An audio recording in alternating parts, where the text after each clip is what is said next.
Dear students, Assalamu alaikum. Today we will discuss intelligent agents. This is the agenda of today's lecture. Alright, let's study what agent is. Before coming towards the formal definition of agents, let's discuss this diagram. यहाँ पे हमारे पास दो basic components हैं इस diagram के. एक environment है और दूसरा एजेंट. एनवायरनमेंट ये लेफ्ट साइड पे जो सर्कल है और एजेंट ये राइट साइड पे जो ओवल बना हुआ है. अब यहाँ पे एजेंट के अंदर एक क्वेश्चन मार्क है. इस क्वेश्चन मार्क को और इस जो ये रेक्टेंगुलर बॉक्स है इसे हम कहते हैं एजेंट फंक्शन. यहाँ पे सारी कोडिंग की जाती है. और इसके अलावा ये एजेंट को थोड़े से आप देख लें, कोई हाथ पांव उन्होंने लगाए हुए, इसे कहेंगे एक्चुएटर्स, जिनकी मदद से वो कोई एक्शन एनवायरनमेंट के अंदर परफॉर्म करता है. ठीक, ये हार्डवेयर पार्ट होता है एजेंट का. इसके अलावा यहाँ पे सेंसर्स हैं. सेंसर्स क्या करते हैं, वो एनवायरनमेंट से इंफॉर्मेशन लेके एजेंट के फंक्शन को देते हैं. जो कोड आपने किया है एजेंट के प्रोग्राम को देते हैं. एजेंट का प्रोग्राम उस पर कोई काम करता है, कोई रूल्स अप्लाई करता है, उसके अकॉर्डिंगली उसके एक्चुएटर्स एक्शन परफॉर्म करते हैं और वो एक्शन वापस एनवायरनमेंट में जाते हैं. ठीक, तो ऐसे ही एनवायरनमेंट से परसेप्ट्स ली जाती हैं, उस पर कोडिंग की जाती है. कोडिंग करके उसका रिप्लाई दिया जाता है कि अब ये एक्शन परफॉर्म करना है, तो एक्शन भी एनवायरनमेंट में वापस जाता है. एक सर्कल है जो चलता रहता है और एजेंट ऑटोमेटिकली वर्क करने के काबिल हो जाता है. वो ऑटोमेटिक वर्क क्यों कर रहा है, क्योंकि आपने उसके अंदर प्रोग्रामिंग की है according to the environment, according to the actuators. ठीक, ऑलराइट, अब इसकी डेफिनेशन की तरफ आते हैं. यहाँ पे कह रहा है an agent is anything that can be viewed as perceiving its environment. जो एनवायरनमेंट से कोई इंफॉर्मेशन लेगा, एनवायरनमेंट से इंफॉर्मेशन परसीव करेगा यूजिंग सम सेंसर्स. अगर सेंसर सही वर्क नहीं कर रहा, अगर सेंसर ब्रोकन है या सेंसर की इंस्टॉलमेंट प्रॉपर नहीं हुई या सेंसर लगाना भूल गए, तो एजेंट क्या प्रोग्राम को या फंक्शन को क्या इंफॉर्मेशन देंगे कि अब दुनिया में ये हो रहा है, अब आग लग गई है. फॉर एग्जाम्पल आपने लगाया स्मोक डिटेक्टर आपने बनाया, आग लग गई है. आप कैसे बताएंगे कि अब आपका अगर स्मोक डिटेक्टर ही जो आपका सेंसर है वो ब्रोकन है, तो वो शॉवर कैसे करेगा? एक्चुएटर से उसके काम नहीं ना करेंगे. यहाँ पे एक्चुएटर है शॉवर, उसका काम क्या, एनवायरनमेंट में पानी बरसा देना. तो इस तरह एनवायरनमेंट से ही डाटा जाएगा और काम भी वापस एनवायरनमेंट के अंदर होता है. ठीक, perceiving its environment through sensors के थ्रू परसीव करेगा, and acting upon that environment through actuators, और actuators के थ्रू उस पे काम करेगा. अब यहाँ पे देख लें इसके हार्डवेयर पार्ट्स कौन कौन से हैं. एक तो सेंसर, दूसरा एक्चुएटर. ये दोनों हार्डवेयर पार्ट्स हैं. आप कहें ये दोनों आर्किटेक्चर है. Architecture is the hardware part, is the machinery that is involved in the manufacturing of an agent. Alright, और इसका सॉफ्टवेयर पार्ट क्या है, ये जो क्वेश्चन मार्क वाला है, जो सेंसर से डाटा ले रहा है, उस पर कोडिंग अप्लाई कर रहा है और एक्चुएटर्स को एक्टिवेट कर रहा है, ये उसका सॉफ्टवेयर पार्ट है. यहाँ पे हमने एक और चीज सीखी कि एजेंट दो चीजों से मिलकर बनता है, आर्किटेक्चर प्लस एजेंट प्रोग्राम. ये दो चीजें एजेंट को डिफाइन करती हैं और एजेंट इससे मिलकर बनता है. ठीक, परसेप्ट्स अगर क्लियर नहीं है तो वो इंफॉर्मेशन है जो एनवायरनमेंट से एजेंट को मिल रही है. ठीक, अब अगर हम ह्यूमन एजेंट की बात करें, हमारे कौन कौन से सेंसर्स होते हैं. अल्लाह पाक ने हमें 5 सेंसेस दी हैं. हमें आईज दी हैं. ठीक, हमें नोज दिया है फॉर स्मेल, हमें लिप्स दिए हैं फॉर स्पीकिंग, हमें टंग दी है टू टेस्ट थिंग्स, हमें टच की एबिलिटी दी है अल्लाह पाक ने कि हम चीजों को टच करके अंदाजा लगा लें कि ये फैब्रिक किस तरह का है, ये सरफेस किस तरह का है, सख्त है, सॉफ्ट है, क्या है. ठीक, तो ह्यूमन एजेंट के पास क्या क्या है, sensors, eyes, years and other organs. ठीक, इसके अलावा हमें ठंडे गर्म का पता चलता है, ये सारी सेंसेस हैं. इसके अलावा एक्चुएटर्स क्या क्या हैं, हमारे हाथ हैं जिनके थ्रू हम कोई एक्शन परफॉर्म करते हैं. ठीक, हमारे हाथ हैं, टांगे हैं, mouth, we speak using our mouth and other body parts. ठीक, अब इसी तरह रोबोटिक एजेंट के क्या क्या सेंसर्स हो सकते हैं. अब सेंसर और एक्चुएटर्स का ही सारा काम है. इसके कैमरास आप लगाते हैं, इंफ्रारेड रेंज फाइंडर्स लगाते हैं जिसे आप आईआर सेंसर्स भी कहते हैं. इसके अलावा ये बायोमेट्रिक रिकग्निशन के लिए आप कोई वो भी आईआर सेंसर है, और इस तरह के बाकी सारे सेंसर्स जो होते हैं. इसके अलावा एक्चुएटर्स, वेरियस मोटर्स, यहाँ सारे ही एक्चुएटर्स तकरीबन कवर हो गए. कोई भी जो वो चल रहा है तो वो एक्चुएटर है। अगर आपने उससे कहा है कि आग लगी है तो पानी आपने शॉवर करना है, तो वहां पे एक्चुएटर जिसके थ्रू एक्शन परफॉर्म होगा वो क्या चीज है? Shower. That is actuator, motor ही है। ठीक। Now we will discuss what agent function is. वो जो क्वेश्चन मार्क था उस डायग्राम के अंदर वो फंक्शन है एजेंट का। This is the software part of agent. यहां से काम एआई का आपका शुरू होता है, यहां पे आपने कोडिंग करनी है। The agent function maps from percept histories to action. अब परसेप्ट का तो आपको समझ आ गई कि परसेप्ट क्या है। परसेप्ट वो इंफॉर्मेशन है जो इन्वायरमेंट से मिल रही है। अब परसेप्ट हिस्ट्री, जब विद द टाइम वो परसेप्ट इकट्ठी होती जाती हैं और आप उन्हें मेमोरी में सेव करते जाते हैं, तो वो आपके पास एक पूरी हिस्ट्री बन जाती है। उस पूरी कलेक्शन को ओवर द टाइम जो इंफॉर्मेशन एनवायरनमेंट से आपको मिली है, उस पूरी कलेक्शन को आप कहते हैं ये परसेप्ट हिस्ट्री है। अब एजेंट फंक्शन का काम है उस पूरी परसेप्ट हिस्ट्री के बाद जो एक्शन मिलते हैं उस पे काम करना। ठीक है, ये ओवरऑल परसेप्ट हिस्ट्री को देखता है। ठीक, ये इसकी डेफिनेशन की मैथमेटिकल फॉर्म है F is agent function, P star is percept history which transforms percept histories to action. A is for action. परसेप्ट ये फॉर्मल डेफिनेशन है। एजेंट्स इनपुट, जो भी चीज एजेंट को मिल रही है वो उसके परसेप्ट्स है और इसी परसेप्ट की बेस पे एजेंट के एक्शंस होते हैं। अगर परसेप्ट ही गलत आ रही है तो एक्शन भी फिर गलत होंगे। अगर परसेप्ट का लोकेशन परसेप्ट का अगर सेंसर खराब हो गया, फॉर एग्जांपल कोई लोकेशन का सेंसर लगाया था वो खराब हो गया, तो उसके अगेंस्ट जो आपने एक्शन देना है वो नहीं हो पाएगा। A percept history या sequence complete history of what has been perceived. With the passage of time जो percepts इकट्ठी होती जाती हैं उन्हें percept history कहते हैं। जब इनिशियली एजेंट ने रन करना है तब उसके पास percept history null होती है, empty होती है, उसके पास कोई भी percept नहीं होती जब इनिशियली फर्स्ट टाइम जब रन करना है। लेकिन with the passage of time ये हिस्ट्री डेवलप होती जाती है। ठीक। Now what is agent program? Now keep in mind there is difference between agent function and agent program. Agent function पूरी percept history के ऊपर चलता है, agent program एक percept को लेता है। agent program सिर्फ 1 by 1 percept को लेता है, जो जैसे जैसे आ रही है उस पर काम करते जाओ। जो पूरी हिस्ट्री को देख के चलेगा वो agent function है। Agent programs runs on physical architecture to produce agent function. Agent program is the implementation of agent function. Agent function ज्यादा बड़ी टर्म है, अम्ब्रेला टर्म है जिसका एक पार्ट agent program है। अब एजेंट ऑफ कोर्स मैंने आपको पहले बताया, एजेंट में आर्किटेक्चर भी होता है और प्रोग्राम भी होता है।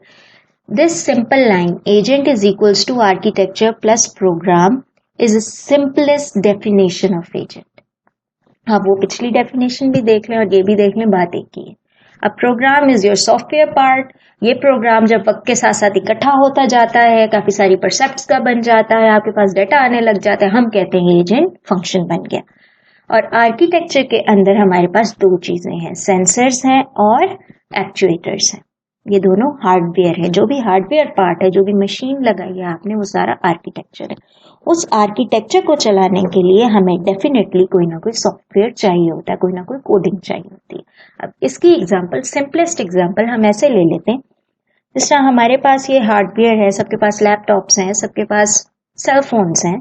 अब अगर सेल फोन का ओएस खत्म हो जाए या उड़ जाए तो क्या होगा? आपका सेल फोन कारआमद नहीं रहेगा, नहीं चलेगा। ठीक है, इट्स यूजलेस। ठीक, आर्किटेक्चर अगर अकेला है तो वो कुछ नहीं है जब तक उसके अंदर कोडिंग या उसे चलाने के लिए कोई सॉफ्टवेयर नहीं है। Same is the case there. अगर आप सेंसर और एक्चुएटर लगा के रख दें और ना वो इन्वायरमेंट से डाटा लें, ना आगे किसी को पास करें, तो फायदा क्या? सेंसर की भी कोडिंग की जाती है। फिर फर्दर जो सेंसर आगे एक्चुएटर की तरफ चेंज करता है अपने एक्शंस को, उन दोनों के दरमियान एक लेयर होती है जिसे आप प्रोग्राम कहते हैं। वो डायरेक्ट एक्चुएटर्स को नहीं डाटा पास कर सकता या डायरेक्ट कमांड नहीं दे सकता जब तक कोडिंग नहीं होगी।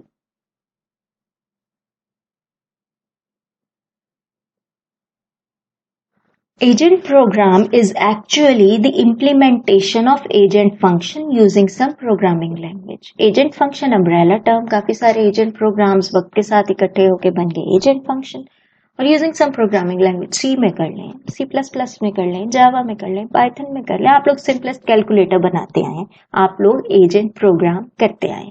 अब अगर उसका डाटा इकट्ठा होने लग जाता, with the passage of time के यूजर ने ये इनपुट दी थी तो उसके अगेंस्ट मेरे सिस्टम ने ये output the.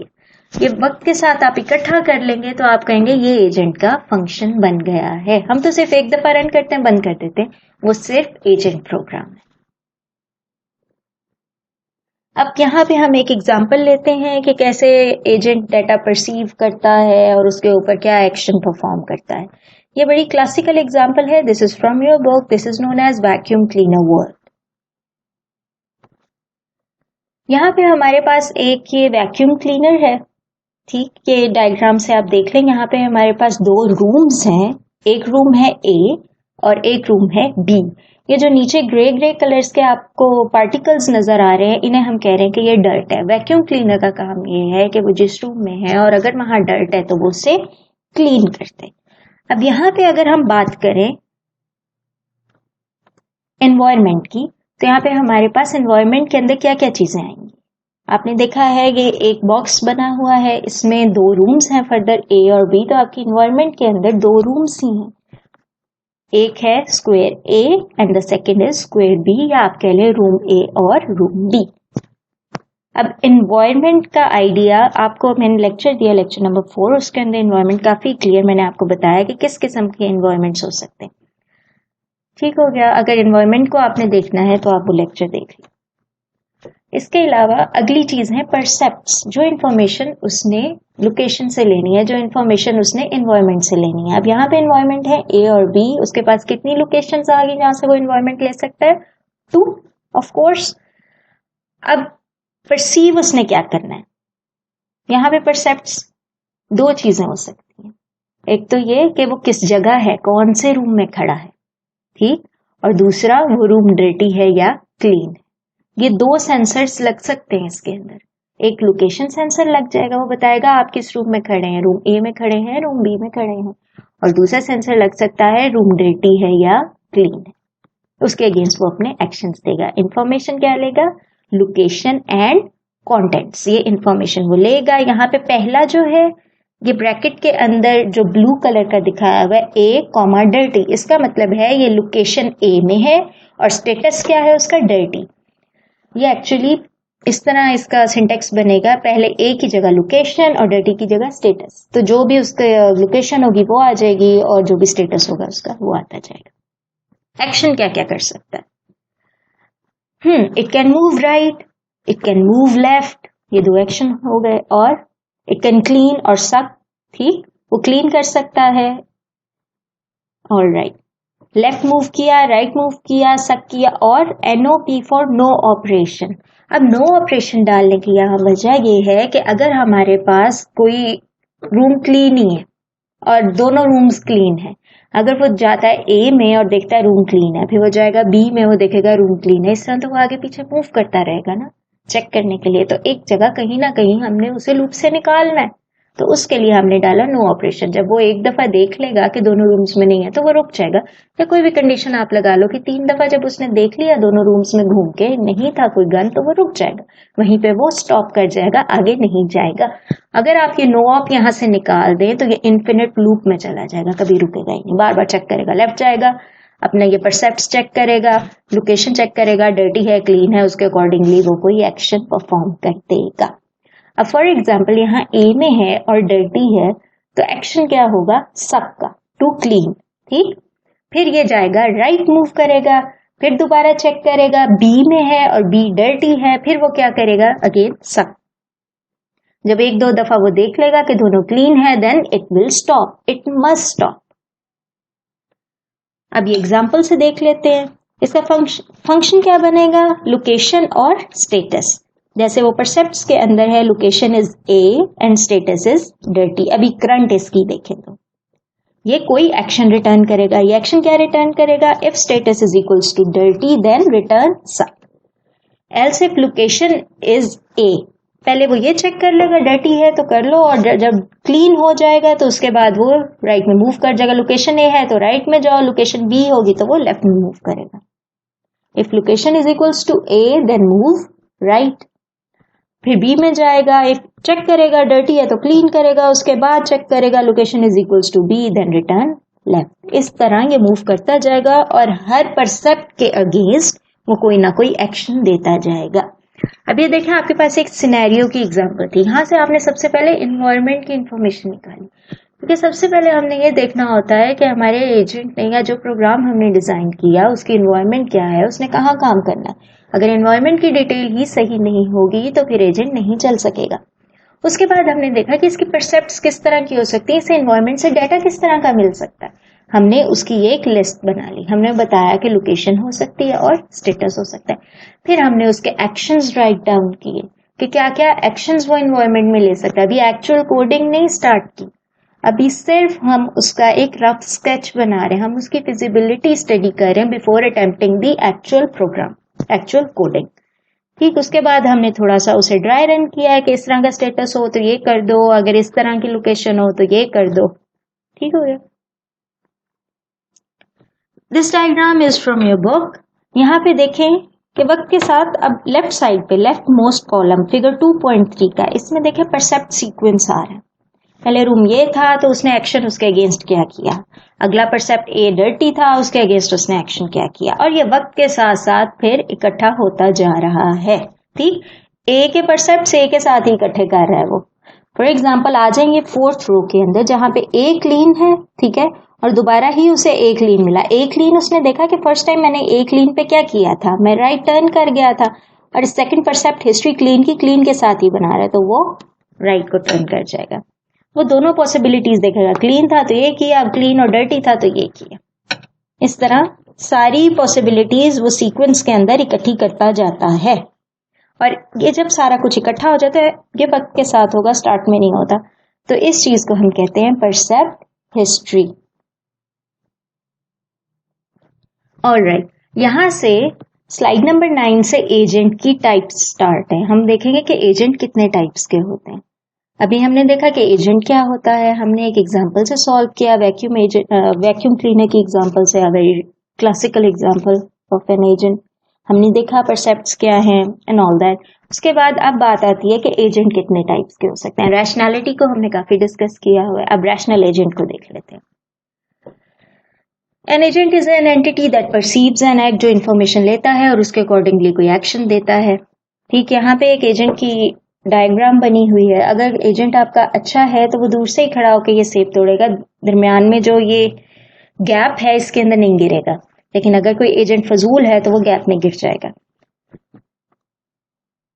This is the diagram, वही simple C, question mark is of course the program, the code.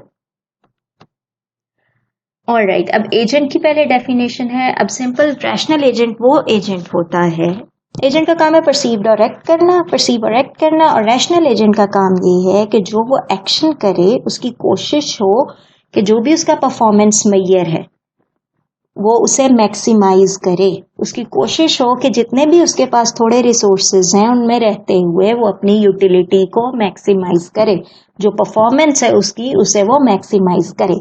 अब परफॉर्मेंस हर प्रॉब्लम के लिहाज से डिफरेंट होती है। ठीक, फॉर एग्जाम्पल हम ये देखते हैं कि अगर हमने एक ऑटोमेटेड व्हीकल लेना है, उसके अंदर परफॉर्मेंस आप काफी तरीकों से मेजर कर सकते हैं। आप कहेंगे हम ये देखेंगे इसके फ्यूल की कंजम्पशन कितनी है, एक परफॉर्मेंस मेजर ये हो गया। आप कहेंगे हम ये देखेंगे कि इफेक्टिवली डिस्टेंस कितनी देर में कवर करती है, एक परफॉर्मेंस मेजर ये हो गया। आप ये कहेंगे कि इसकी पिकअप कितनी है, एक परफॉर्मेंस मेजर ये हो गया। आप ये कहेंगे कि ब्रेक कितनी देर में लगाती है, एक परफॉर्मेंस मेजर ये हो गया।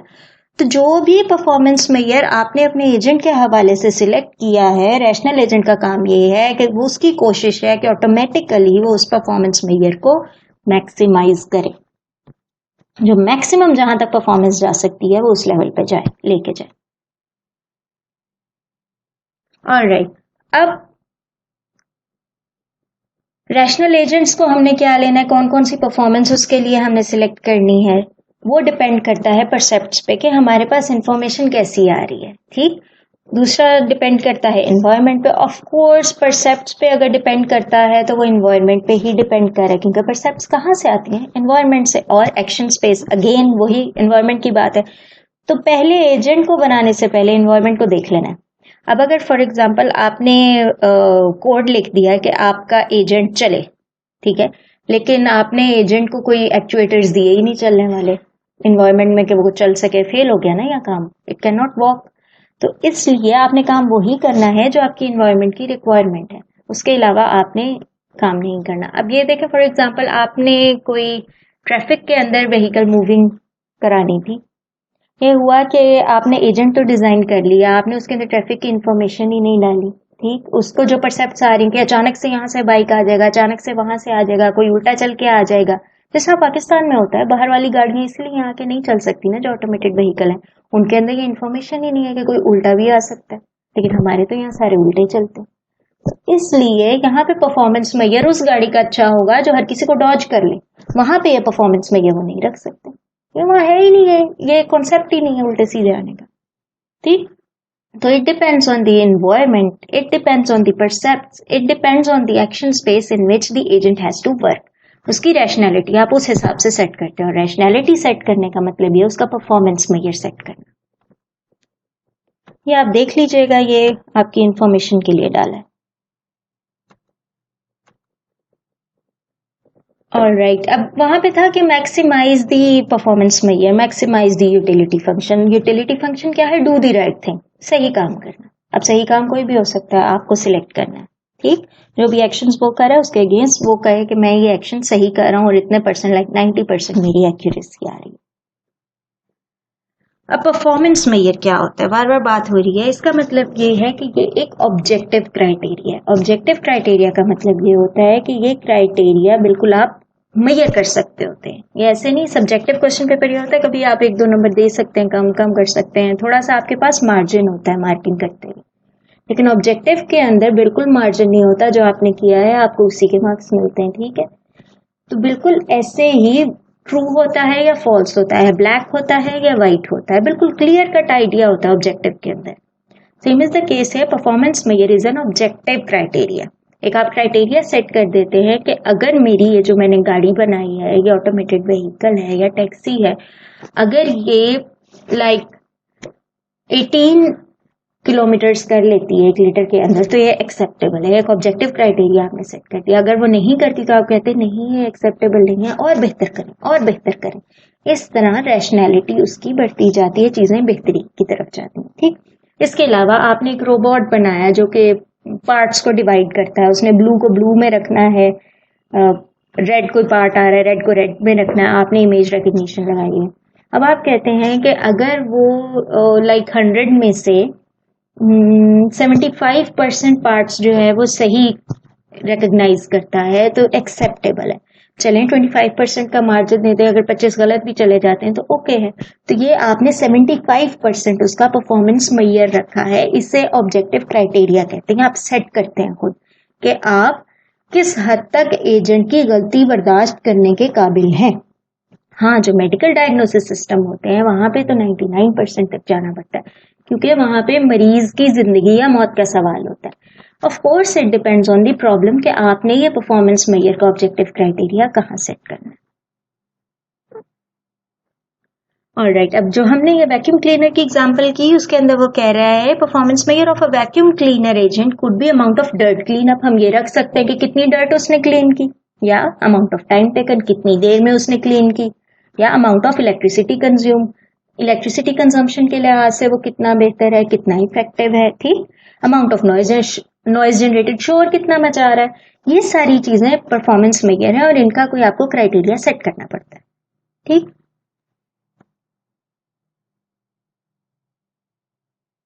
ये रैशनल एजेंट की डेफिनेशन है। फॉर ईच पॉसिबल परसेप्ट सीक्वेंस, जो भी परसेप्ट का सीक्वेंस आ रहा है, रैशनल एजेंट को ऐसा एक्शन चूज करना है जो उसके परफॉर्मेंस मेजर को मैक्सिमाइज करे। और ये करना किस चीज की बेस पे है? जो परसेप्ट्स उसके पास आ रहे हैं या कोई जो बिल्ट इन नॉलेज उसने ओवर द टाइम अपने अंदर सेव किया, ठीक हो गया। जहां रैशनल एजेंट की बात है वहां पे आपके ज़हन में फौरन ही आना चाहिए it maximizes the performance. It maximizes the utility. It strives to do the right thing.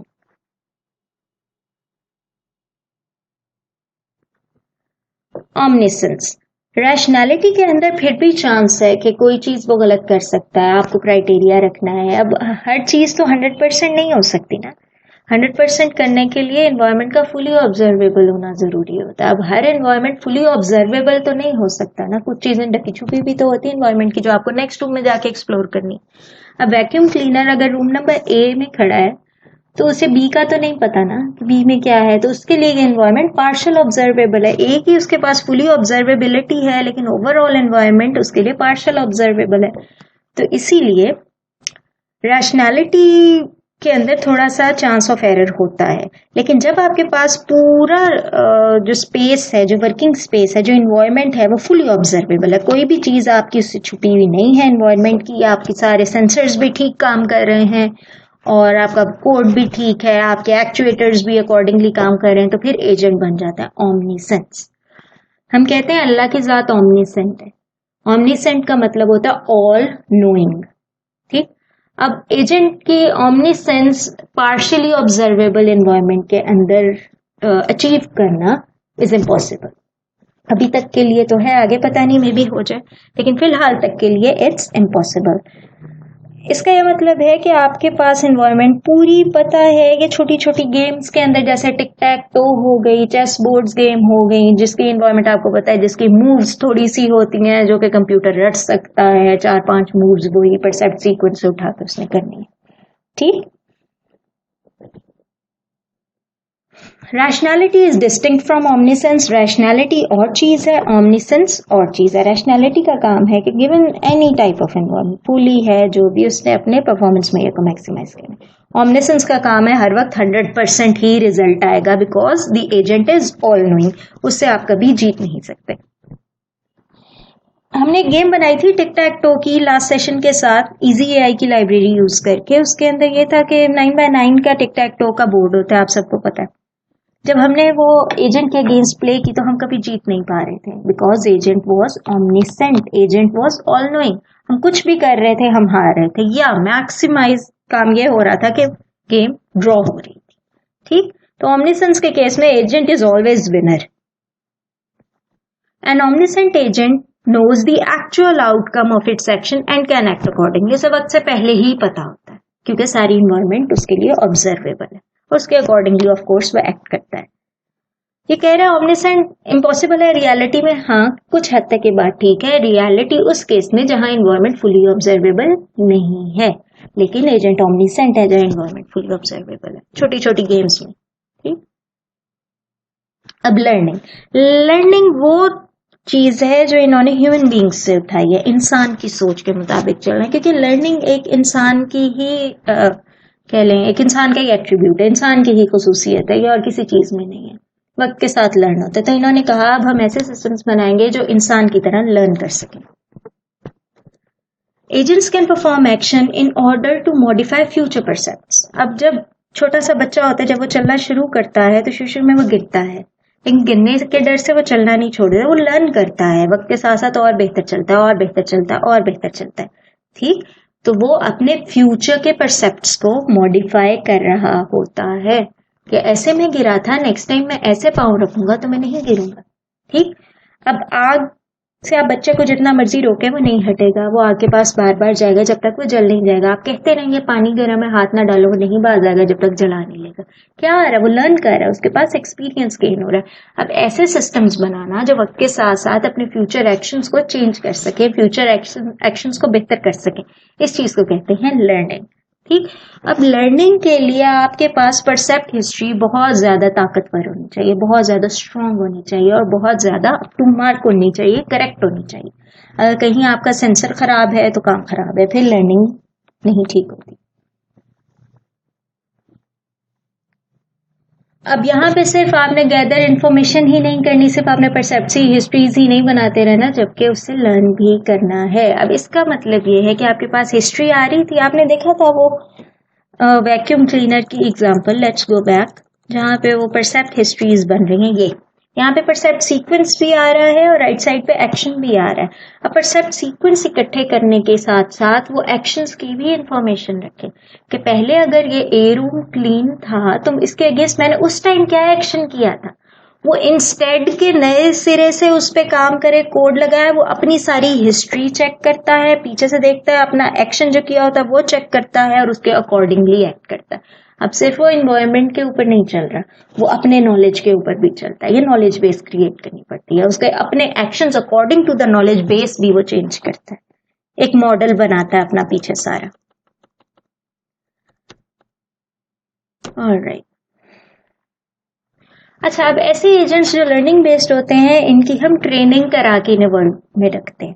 अब इनकी ट्रेनिंग नहीं होती तो फिर काम खराब होता है। थोड़ा सा प्रायर नॉलेज देते हैं। प्रायर नॉलेज का मतलब ये है आप उसे थोड़ा बेस डेटा सेट देते हैं, ठीक है, आपने इसके हिसाब से आगे चलना है। अगर आप बेसिक नॉलेज नहीं देंगे, उसे ऐसे ही छोड़ देंगे तो फिर वो लर्न करना उसके लिए मुश्किल है, क्योंकि इनिशियली तो वैल्यू ना लेना परसेप्ट हिस्ट्री की, उसे थोड़ी सी परसेप्ट हिस्ट्री आप रख के देंगे पहले से कि अगर ये होगा तो उसके अगेंस्ट ये एक्शन था, अगर ये होगा तो ऐसे करना है, अगर ये है तो ये है, ठीक।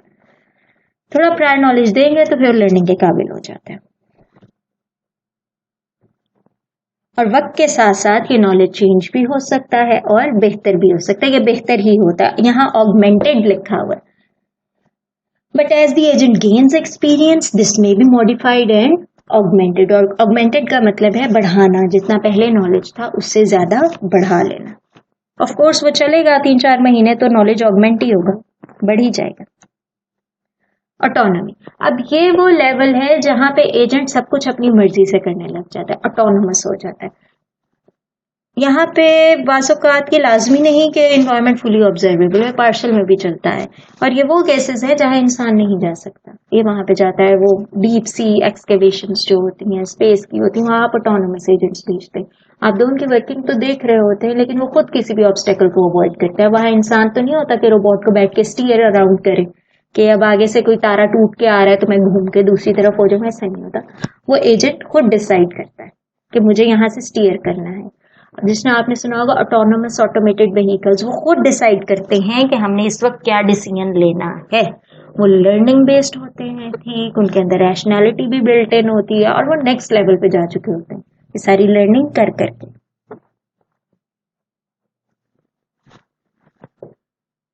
अब ऐसा एजेंट जिसके अंदर सिर्फ डिजाइनर का नॉलेज होगा और उसके अंदर अपनी कोई परसेप्ट्स नहीं होंगी, जो उसके अंदर बिल्ड कर दिया वो उसी पे चलेगा, उसके अंदर ऑटोनॉमी नहीं होती। अब जिस तरह फॉर एग्जांपल आप लोग कैलकुलेटर बनाते हैं, उसके अंदर आप बिल्ड कर देते हैं प्लस माइनस मल्टीप्लिकेशन, ये है, वो अपने नॉलेज पे कुछ नहीं चल रहा, वो दुनिया से कुछ नहीं सीख रहा, वो सिर्फ आपके बिल्ड किए हुए नॉलेज पे चल रहा है, तो हम कहेंगे इसके अंदर ऑटोनॉमी नहीं है, अपनी मर्जी से कोई नई चीज नहीं वो ऐड कर रहा, ठीक। कोई नया फंक्शन वो अपनी मर्जी से नहीं लेके आ रहा, कोई नई चीज नहीं सीख रहा, वो सिर्फ आपके डिजाइन किए हुए नॉलेज पे चल रहा है। ऐसे एजेंट को कहते हैं कि वो ऑटोनोमस नहीं है, इट लैक्स ऑटोनॉमी। अब कहते हैं रैशनल एजेंट ऑटोनोमस होना चाहिए, वरना रैशनैलिटी का फायदा कोई नहीं ना। रैशनल होता है जो मैथ्स के रूल्स की बेस पे चल रहा है, और मैथ्स के रूल्स इंसान चलाएगा तो काम खराब होते हैं। वो मैथ्स के रूल्स को, थ्योरम्स को ड्राइव करना चाहिए अपने एक्सपीरियंस से। जब बहुत ज्यादा रैशनल एजेंट का एक्सपीरियंस हो जाता है तब वो आता है ऑटोनॉमी की तरफ, ठीक। फिर आप कहते हैं चलें, अब हमने गाड़ी को बहुत ज्यादा ये मोड़ कटवा के दिखा दिया, हमने उसे ट्रैफिक में चला के बता दिया कि ऐसे चलना है। पहले आप उसकी हेल्प करते हैं, पहले आप उसे ट्रेन करते हैं, उसके बाद जब आप उसे वर्ल्ड में छोड़ देते हैं कि चलें अब गाड़ी ने खुद चलना है, आप पीछे एज अ पैसेंजर बैठ के चेक करो, तो आप कहोगे ये अब ऑटोनॉमी की तरफ आ गई। लेकिन ऑटोनॉमी होने के लिए बहुत ज्यादा नॉलेज जरूरी है, हर तरह के सिस्टम का, मतलब हर तरह के एनवायरनमेंट के प्रॉब्लम का नॉलेज होना चाहिए। अब आगे अचानक से गाड़ी ने ब्रेक लगाई तो आपकी गाड़ी को पता होना चाहिए ब्रेक लगी तो मैंने रुकना है। अच्छा, अब लास्ट टाइप है एजेंट्स की, ये है सॉफ्टवेयर एजेंट्स, इन्हें हम कहते हैं सॉफ्ट बॉट्स। अब ये एजेंट रियल लाइफ में जिस तरह इनका आर्किटेक्चर नहीं होता, दीज आर ओनली प्रोग्राम्स। अब देखते हैं ये किस तरह के होते हैं। इनकी एनवायरनमेंट रियल वर्ल्ड नहीं होती, ठीक। अच्छा, एग्जांपल बताती हूँ आपको, आपने फ्लाइट सिम्युलेटर देखा होगा, इस तरह और बहुत सारी सिमुलेशन की गेम्स हैं। ये पायलट्स को, पीएफ के पायलट्स को जब हम सिखा रहे होते हैं, उनको फ्लाइट का तजर्बा दे रहे होते हैं, तो उन्हें भी सिम्युलेटर्स के अंदर डालते हैं। इसी तरह कोई ऑपरेशन थिएटर्स के अंदर भी सिम्युलेटर्स होते हैं, ट्रेन करने के लिए डॉक्टर्स को, ठीक। तो ये सारी सिमुलेशंस होती हैं। एक वो नेटवर्किंग का भी सॉफ्टवेयर है सिमुलेशन का, पैकेट ट्रेसर आई थिंक, उसके अंदर सारी सिमुलेशन जा रही होती हैं। रियल लाइफ में तो आपने पैकेट्स नहीं ना बनाया और देख रहे कि आ जा रहे हैं कि नहीं आ जा रहे, तो नेटवर्क सिमुलेटर्स है ना, नेटवर्क सिमुलेटर्स ही आपको बता रहे होते हैं। तो इस तरह के जो एजेंट्स होते हैं वो सॉफ्टवेयर एजेंट्स है। गूगल एक सॉफ्टवेयर एजेंट है। Video games, internet software agent of course, Google. Video games, flight simulator, ये इनकी एनवायरनमेंट रियल लाइफ नहीं होती, रियल टाइम नहीं होती, ये असल दुनिया में नहीं चल रहे होते, ये सॉफ्टवेयर के अंदर चलते हैं। ऑफ कोर्स गेम्स के एनवायरनमेंट बनाना बड़ा मुश्किल है, थोड़ी थोड़ी देर बाद रेंडमाइज करें, यहाँ दरख्त लग जाए, यहाँ गाड़ी आ जाए, थोड़ा कॉम्प्लेक्स है ये काम। यहाँ पे ना सिर्फ आपको एजेंट की कोडिंग करनी है, यहाँ पे उसकी एनवायरनमेंट भी आपने खुद बनानी है। पहले तो आपको सिर्फ कोडिंग का काम करना है ना, एनवायरनमेंट बनी बनाई है, लेकिन अब आपको एनवायरनमेंट भी बनानी पड़ती है। अब इस तरह की एनवायरनमेंट्स में चलने वाले एजेंट को हम कहते हैं सॉफ्टवेयर एजेंट या सॉफ्टवेयर रोबोट्स या सॉफ्ट बॉट्स। आपकी बुक के अंदर इन एजेंट्स को सॉफ्ट बॉट्स लिखा हुआ है। अब सॉफ्ट बॉट्स क्यों? Because all parts of agent are software. इसका एक्चुएटर भी सॉफ्टवेयर है, इसका एनवायरनमेंट भी सॉफ्टवेयर है, इसका कोड भी सॉफ्टवेयर है, ठीक। वो जितने भी इसके पार्ट्स थे, इसका आर्किटेक्चर भी सॉफ्टवेयर है, इसका प्रोग्राम भी सॉफ्टवेयर है। Thus these are known as software agents. अच्छा, this is the most important part of this lecture, PEAS analysis. Last time भी बात हो रही थी और इस पे असाइनमेंट भी है इस लेक्चर के एंड में। P stands for performance, environment, actuators and sensors. P's analysis हम एजेंट को बनाने से पहले करते हैं, एजेंट का डिजाइन करने से पहले हम P's analysis कर लेते हैं। जिस तरह सॉफ्टवेयर इंजीनियरिंग के अंदर हम कोई भी प्रोजेक्ट अटेम्प्ट करने से पहले, प्रोजेक्ट को बनाने से पहले हमारे जो वाटरफॉल मॉडल था या इंक्रीमेंटल मॉडल था, स्पाइरल मॉडल था, उन सब में पहला स्टेप क्या होता था? रिक्वायरमेंट एनालिसिस या रिक्वायरमेंट एलिसिटेशन या रिक्वायरमेंट इंजीनियरिंग या feasibility study, if you remember that. तो ये भी आप समझें कि फिजिबिलिटी स्टडी या पायलट स्टडी है। सबसे पहले आपके पास कोई लेके आया एजेंट का मसला कि मुझे ऐसा वैक्यूम क्लीनर चाहिए, हमने कहना ओके, आपने डायरेक्ट कोडिंग नहीं स्टार्ट कर देनी, जो उसका सही मेथड है आप पहले बैठ के सबसे पहले उसका करेंगे पीस एनालिसिस। आप उसके सारे परफॉर्मेंस मेजर्स लिख लेंगे कि परफॉर्मेंस मेजर क्या क्या होना चाहिए। वो जिस तरह for example amount of dirt clean एक परफॉर्मेंस मेजर हो सकता है, उसके अलावा शोर कितना मचाता है, उसके अलावा टाइम कितना लेता है, उसके अलावा इलेक्ट्रिसिटी कितना लेता है, ये सारे इसके परफॉर्मेंस मेजर्स हैं। आपने सारे लिख लेने हैं। उसके बाद जो जिसको चाहिए आप उससे पूछेंगे कि आपने किस चीज पे चलाना है। उसके बाद आप उसकी एनवायरनमेंट लिख लेंगे, ठीक। अब एनवायरनमेंट की टाइप्स हैं, वो आप देख लीजिएगा लेक्चर 4 में। उसे स्टडी करेंगे कि कैसी एनवायरनमेंट है, फुली ऑब्जर्वेबल है, नॉन ऑब्जर्वेबल है, क्या डिस्क्रीट है, कॉन्टिन्यूअस है, स्टैटिक है, डायनामिक है, सिंगल एजेंट है, मल्टी एजेंट है। ये सारी एनवायरनमेंट्स की टाइप्स आप चेक करेंगे और बताएंगे एनवायरनमेंट कितनी है। अब फॉर एग्जांपल वैक्यूम क्लीनर के अंदर एनवायरनमेंट थी room A and room B, ठीक, और of course it was partially observable. उसके बाद आप आएंगे कि अब मेरे इस एजेंट को, इस वैक्यूम क्लीनर को कौन कौन से एक्चुएटर्स चाहिए, इसके एक्चुएटर्स क्या क्या होंगे। अब वैक्यूम क्लीनर के लिए एक्चुएटर वो नोजल होगा जो डर्ट को क्लीन करता है, या नीचे टायर्स लगे होंगे अगर ऑटोमेटिक चलाना है। उसके बाद वैक्यूम क्लीनर का आप सोचेंगे कि सेंसर कौन कौन से चाहिए। अब सेंसर ऑफ कोर्स हम पहले डिस्कस करके आए, 2 लग जाएंगे, लोकेशन का और डर्ट का। ये एनालिसिस एक टेबल की फॉर्म में हम करके लिख देते हैं, रख देते हैं, ठीक। अब देख लेते हैं ऑफिशियली ये क्या है। सबसे पहले आती है एनवायरनमेंट की बात, task environment, problems to which rational agents are solution. Environment वो प्रॉब्लम है जिसका सॉल्यूशन रैशनल एजेंट ने देना है, क्योंकि उसे एनवायरनमेंट में चलना है, उसके सेंसर्स ने एनवायरनमेंट से डाटा लेना है, एक्चुएटर्स ने एनवायरनमेंट में एक्शन परफॉर्म करना है। So environment is the most basic thing. अब टास्क एनवायरनमेंट एक प्रॉब्लम है, इस प्रॉब्लम को सॉल्व करने के लिए हम करते हैं पीस एनालिसिस। ऑलराइट के बाद डिस्कस होगी कि पहला स्टेप होता है पीस एनालिसिस का, ठीक। इससे हमें पता चल जाता है कि हमने कौन सा मसला है हमारे पास और उसे हैंडल करने के लिए हमें क्या क्या चीजें चाहिए। अब ऑटोमेटेड टैक्सी ड्राइवर एजेंट है एक, यहाँ पे इसका पीस एनालिसिस देखते हैं। परफॉर्मेंस में ये क्या क्या हो सकते हैं, करेक्ट डेस्टिनेशन पे पहुंचना, यस ऑफ कोर्स। आपने एक गाड़ी डिजाइन की है, आप चाहते हैं वो रहीम यार खान से लाहौर जाए। अगर रहीम यार खान से लाहौर जाने की बजाय रहीम यार खान से सक्कर पहुंच जाती है तो ऑफ कोर्स गाड़ी फेल है, आपका एजेंट फेलियर है। वो करेक्ट डेस्टिनेशन पे नहीं जाए, उसे डेस्टिनेशन का आइडिया नहीं, मतलब आपने कोई लोकेशन सेंसर या जीपीएस का सेंसर मिस किया, ठीक। अच्छा, दूसरा लेस कॉस्ट होनी चाहिए। ऑफ कोर्स हर किसी की कोशिश है कि आजकल चीजें कम से कम कॉस्ट में बेहतर से बेहतर चीज दे। सेफ्टी हाई होनी चाहिए। अगर वो टैक्सी है और वो सेफ्टी का ख्याल ही नहीं करी, जगह जगह ठुकती फिर रही है या चलती है, तो स्पीड उसकी तेज है, जो पैसेंजर बैठा है उसके लिए मसला है, तो इस तरह के मसले तो नहीं ना करने, ये परफॉर्मेंस में ये हो सकते। इसके बाद किस एनवायरनमेंट में उसने चलना है, ठीक। फर्स्ट टी डिस्कस हो गया, नाउ वी विल डिस्कस ई। उसने रोड्स पे चलना है, उसकी एनवायरनमेंट क्या हो सकती है, उसने रोड्स पे चलना है, उसने ट्रैफिक में चलना है, उसके अंदर डिफरेंट टाइप्स ऑफ पैसेंजर्स ने आके बैठना है, ये उसकी एनवायरनमेंट है। उसने किस जगह पे काम करना है, उसकी प्रॉब्लम स्टेटमेंट क्या है। उसके बाद ई डिस्कस हो गया, let's now come towards a. अब एक्चुएटर्स क्या है, एक्सेलरेटर एक्चुएटर है, स्टीयरिंग एंड ब्रेक्स उसके एक्चुएटर्स हैं। एक्सेलरेटर से उसने स्पीड देनी है, स्टीयरिंग से कंट्रोल करना है, उसने ब्रेक लगानी है, अगर कोई गियर है तो वो भी एक्चुएटर है, ठीक। अब सेंसर कौन कौन से लग सकते हैं, कैमरा लग सकता है, जीपीएस लग सकता है, इंफ्रारेड सेंसर्स लग सकते हैं। इस तरह हर प्रॉब्लम का पीस एनालिसिस किया जा सकता है और सबसे पहले एजेंट का यही काम करना होता है, ठीक। अभी एक मेडिकल डायग्नोसिस सिस्टम का पीस एनालिसिस है। इसमें परफॉर्मेंस में ये क्या हो सकते हैं कि पेशेंट्स हेल्दी कितने हुए हैं और कॉस्ट कितनी आई है। चलें, एनवायरनमेंट क्या हो सकती है, हॉस्पिटल में चलेगा, ऑफ कोर्स पेशेंट्स होंगे वहां, स्टाफ होगा वहां। एक्चुएटर्स क्या हो सकते हैं, ये कह रहे हैं कि एक्चुएटर्स हमने फॉर एग्जांपल पेशेंट को टेस्ट करके देना है तो स्क्रीन के थ्रू से इंफॉर्मेशन दिखाई जाए, जिस तरह ईसीजी होती है, ईईजी वगैरह।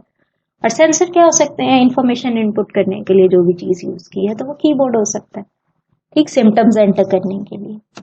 इसी तरह भी पार्ट पिकिंग रोबोट है, ठीक। अब यहाँ पे हमें नजर आ रहे हैं कि वेरियस इस रोबोट के पास एक आर्म है, ठीक। चलें, हम कहेंगे इसका एक्चुएटर क्या हो गया, आर्म। अच्छा, इसका सेंसर क्या हो गया, ये एक कैमरा लगा हुआ है, हमें नजर आ रहा है, ये लेफ्ट मोस्ट जो पोल है वाइट से कलर का, इसके ऊपर कैमरा लगा है, सेंसर हो गया कैमरा। अब इसकी इन्वायरमेंट सोचे, इन्वायरमेंट इसकी क्या कोई फैक्ट्री लग रही है या आप कह लें कन्वेयर बेल्ट के ऊपर चीजें जा रही हैं, इसकी इन्वायरमेंट ये होगी, ठीक। परफॉर्मेंस क्या होगी, परफॉर्मेंस हम ये कह सकते हैं कि कितने पार्ट्स कितनी जगह पे सही रखे हैं, ठीक। कौन सा पार्ट्स किस जगह पे सही डाला है, कितनी बकेट्स उसने सही फिल की हैं, ये हम इसकी परफॉर्मेंस कह सकते हैं। चलें अब देखते हैं क्या कह रहे हैं परफॉर्मेंस में, या percentage of parts put in correct beans. इधर देखते हैं कि कितने पार्ट्स ऑरेंज वाले ऑरेंज में ही डाले हैं या नहीं, ठीक। ब्लू वाले पार्ट्स ब्लू में ही डाले हैं या नहीं। Matching parts of course based on some image recognition वो परफॉर्म कर रहे हैं यहाँ पे। ये सिर्फ आप इमेज देख के, एक पिक्चर देख के इसका पीस एनालिसिस परफॉर्म कर सकते हैं, ठीक। एनवायरनमेंट क्या है, कन्वेयर बेल्ट विद पार्ट्स और बिन्स हैं जहां से आपने इकट्ठा करना है। कन्वेयर बेल्ट वो बेल्ट होती है जिसके ऊपर फैक्ट्रीज के अंदर पार्ट्स मूव कर रहे होते हैं। आपने देखा होगा कि रख देते हैं, आपने केएफसी की वीडियोस देखी होंगी, आपने मैकडोनल्ड्स की वीडियोस देखी होंगी, आलू जा रहे हैं कटे हुए, मुर्गियां जा रही हैं कटी हुई, तो वो ये चीजें वो कन्वेयर बेल्ट हैं, ऑटोमेटिक चलते हैं, इसके ऊपर चीजें रख के वो आगे भेजते हैं। वो वाटर पैकिंग, जो वाटर बॉटल पेट बॉटल पैकिंग है वो भी ऐसी होती है। अच्छा, अब एक्चुएटर्स क्या है इसके, ऑफ कोर्स ये जो आर्म है जिसके अंदर उसने बॉटल पकड़ी हुई है, जिसके थ्रू वो एनवायरनमेंट के अंदर कोई एक्शन परफॉर्म कर रहा है, वो उसका एक्चुएटर हो गया। जॉइंट आर्म और हैंड जो है ये दो चीजें लगी हुई हैं उससे। अब सेंसर क्या हो गया, camera, joint angle sensor. Angle sensor को इसके अंदर लगाया होगा जो बताएगा ये बॉटल की साइज क्या है, शेप क्या है वगैरह। ऑलराइट, ये है होमवर्क लेक्चर नंबर 3 का, जिसके बारे में बच्चे मुझसे पूछ रहे थे। 2 क्लासेस ने तो सबमिट करवा दी, ये असाइनमेंट 2 की रहती है। आप लोग ये आज क्या डेट है, ऑलराइट, आप लोग ये मुझे आफ्टर 2 डेज सबमिट करवा दें, ठीक है। आपके एलएमएस पे तो मैंने डाली हुई है, चलें सैटरडे तक सबमिट करवा दें, 4th तक, ठीक हो गया। 4th को आपने ये सबमिट करवानी है अपने सीआर्स को। ऑफ कोर्स वही तरीका है, वो एक जिप फाइल करके मुझे भेज देंगे। अपने नाम, जो आपका रजिस्ट्रेशन नंबर है वो इसका फोल्डर का नेम आपने रखना है, अपनी असाइनमेंट का नेम रखना है, पीडीएफ की फॉर्म में होगी और जैसे आपने पहले सबमिट करवाई थी। सीआर बस मुझे एक ईमेल कर देंगे, ऑलराइट। अच्छा, अब इसमें करना क्या है, आपने पीस एनालिसिस करना है जस्ट लाइक दिस, ठीक। ऐसे ही ये चारों चीजें आपने लेनी है और आपके पास सिनेरियोज ही है। ये बायोमेट्रिक अटेंडेंस सिस्टम है जो हम अपनी यूनिवर्सिटी में करते थे टीचर्स का, ठीक। अब दूसरा है ऑटोमेटेड कार पार्ट सिस्टम। आप चाहें तो इंटरनेट से इनकी पिक्चर्स निकाल के देख लें, आपको ज्यादा समझ आ जाएगा, खुद सोच लें। लेकिन जिस बच्चे ने ज़्यादा इन्फॉर्मेशन दी हुई उसे मैं मार्क्स ऑफ कोर्स ज़्यादा दूंगी, क्योंकि बहुत सारी पॉसिबिलिटीज आ सकती है, परफॉर्मेंस मेजर एक चीज़ के बहुत हो सकते हैं, इन्वायरमेंट बहुत हो सकती है, तो कोशिश करें कि ज़्यादा डिटेल्ड बनाएं। उसके बाद डोर सिक्योरिटी सिस्टम आपने देखा होगा, आप किसी मॉल वगैरह में जाते हैं तो पाँव रखते हैं डोर खुल जाता है, आप गुजरते हैं डोर बंद हो जाता है, उसकी आपने पीस एनालिसिस करना है। वेदर स्टेशन सिस्टम्स जो है कि आपके सेल फोन्स के अंदर जो वेदर आ रहा है, ठीक है, वेदर स्टेशन इंटरनेट से भी देख सकते हैं इंफॉर्मेशन, वेदर कैसे कलेक्ट हो रहा है, उसकी क्या एनवायरमेंट है, वो कैसे डाटा पास कर रहा है, सेंसर्स क्या है, इसके सेंसर्स बड़े मजे के मिलेंगे आपको, काफी सारे होते हैं। इसके अलावा ऑटोमेटिक प्लांट वाटरिंग सिस्टम, ये प्लांट का खुद ही ह्यूमिडिटी चेक करता है, ठीक है, चेक करता है सॉइल ह्यूमिड है कि नहीं, फिर उसमें पानी डाल देता है। तो आपने इसका ये सारा काम करना है। पीस एनालिसिस, अब क्या क्या होना चाहिए, मस्ट इंक्लूड टाइटल पेज, अच्छा नीट होना चाहिए, टेबल ऑफ कंटेंट्स होने चाहिए, नीट बनानी है असाइनमेंट, आप लोग सीएस के स्टूडेंट्स हैं, आपको चाहिए कि ये सब डालें और ऑटोमेटेड डालें table of contents. Page numbers होने चाहिए, क्योंकि जब टेबल ऑफ कंटेंट्स हैं तो पेज नंबर्स लाजमी है। और कहीं से अगर आप कोई डायग्राम लें, कहीं से अगर आप कोई वर्क साइट करें, कहीं से चलें कॉपी किया आपने, तो आप प्रॉपर रेफरेंस लिखें, एंड पे रेफरेंसेस क्या एक हेडिंग बना के बिल्कुल लास्ट पेज पे वहां पे 1 2 3 करके रेफरेंसेस प्रॉपरली डाला करें, ठीक। और ये अपने रजिस्ट्रेशन नंबर के साथ पीडीएफ में सेव करके सीआर को आपने सेंड कर देनी है सैटरडे को, ठीक। तो सैटरडे को लाइक 6 PM तक फिर मुझे भेज देगा, ठीक है। ओके, अल्लाह हाफिज।